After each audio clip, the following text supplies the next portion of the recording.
माझ्या भगवान भोले बाबांनी अनेक अवतार धारण केले।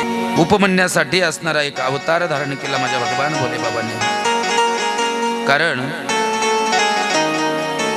भोले बाबा ज्या वेळेला उपमन्य लहान बालक आहे, अत्यंत गरीब घराण्यामध्ये उपमन्याचा जन्म, इतकी परिस्थिती नाजूक उपमन्याची, एवढी नाजूक की त्यावेळेला ती जी आई आहे याने जर दूध मागितलं तर तिने काय करावं,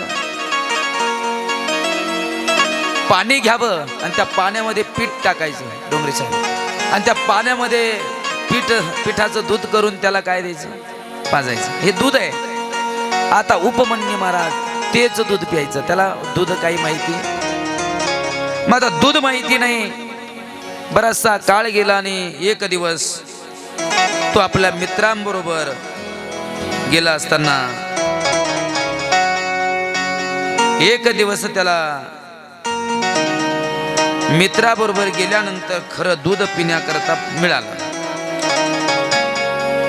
मग आता खरं दूध पिल्यानंतर त्याने विचारलं, बाबा हे काय आहे, जे पदार्थ आपण पिला याला नेमकं काय म्हणतात? ते म्हणजे दूध आहे। आता याने आजपर्यंत जे दूध पिलं किंवा जे आईनं पिलं ते पाण्यामध्ये पीठ टाकून मिळालेलं असल्यामुळे तो असणारा ज्या वेळेला कळालं त्याला हे दूध, त्यावेळेला तो घरी गेला आणि आईला सांगू लागला, आई मला दूध दे बरं। आता दूध मागितल्यानंतर आईला नेहमीप्रमाणे महाराज माहिती होतं दूध द्यायचं म्हणजे काय। ग्लास भरून घेतला, पाणी घेतलं, त्या पाण्यामध्ये असणार थोडं पीठ टाकलं, दुधासारखा कलर आला, देऊन टाकलं। आई इतके दिवस झाले मी हे दूध पितोय, पण आई आज मी हे दूध पिणार नाही। आई काय झालं बाळा, ज्या वेळेला मित्रांबरोबर गेलो नाही त्यावेळेला जे खरं दूध आहे ते मी पिलोय आज, मला माहिती आहे खरं दूध असणार, मी ते पाहिलंय, ते खरं दूध असणार मी पिलो आहे। आणि त्यावेळेला आईलाही वाईट वाटलं, बाळा अरे मलाही वाटतं तुला दूध द्यावं, परंतु रोज दूध तुला मी देऊ शकत नाही, तेवढी परिस्थिती नसल्यामुळे तुला रोज नाही दूध देऊ शकत बाळा। त्यावेळेला आईलाही फार दुःख झालं। काय असते ना मायबाप, ज्या वेळेला त्या गरिबीतून एखादा व्यक्ती गेला ना त्यालाच ती गरिबीची असणार मला जाणीव असते।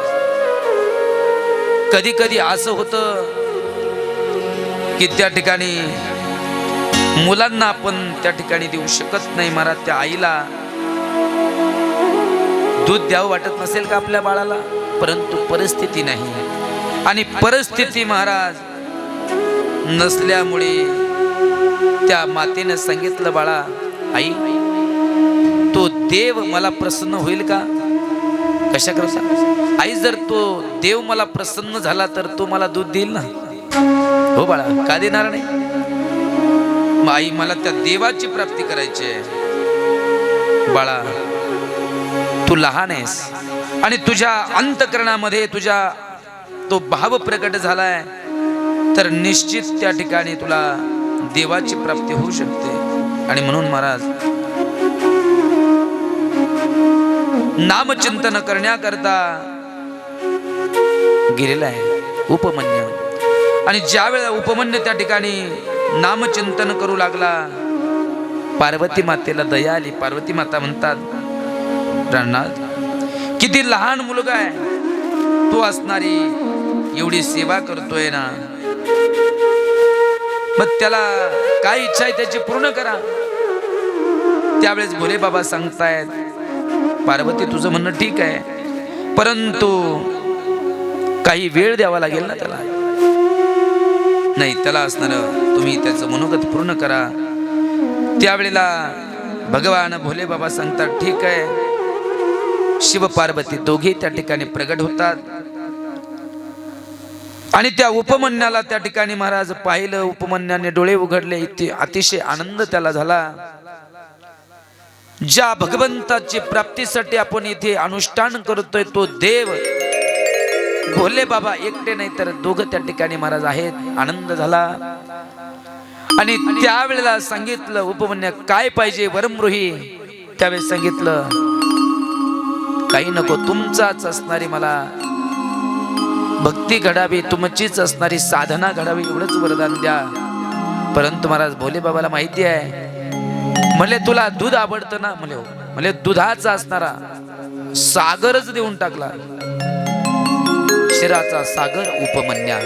त्या उपमन्यासाठी असणारा मला दुधाचा समुद्रच. हो एवढा भगवान परमात्मा दयाळू आहे, भक्त वत्सल आहे. म्हणून पांडुरंग पांडुरंग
दिनाचा स्वयरा पांडुरंग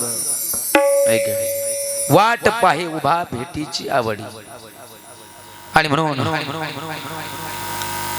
भगवान भोले बाबांच्या अनेक लीला आपण वर्णन करतोय.